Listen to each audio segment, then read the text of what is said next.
મયુરભાઈ, એક વખતે આ પાણીમાં પથ્થરો નાખવાનું, પછી એના રિપલ્સ કેવા થશે, વમળો કેવા થશે, એ તો પથ્થરો નાખ્યા પછી ખબર પડે. કેટલા સમાજો એને માનશે, કેટલા લોકો એને માનશે.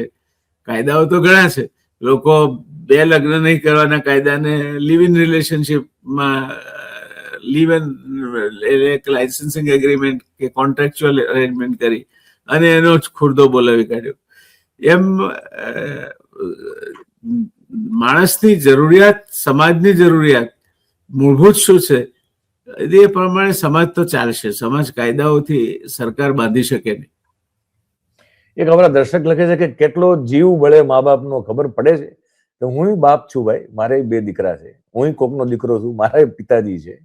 આપણે બધા હોવ કોઈને કોઈના સંતાન હોય છે ને આપણે કોઈ સંતાન હોય છે. પરબતભાઈ છે ને, પરબતભાઈ લખેલું છે.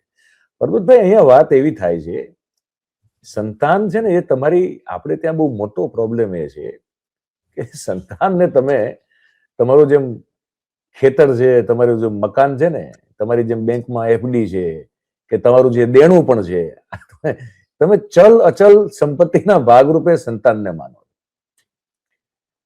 સંતાન તમારી સંપત્તિ નથી, પ્રોપર્ટી નથી, અને આપણે એને પ્રોપર્ટી માનીને ચાલીએ.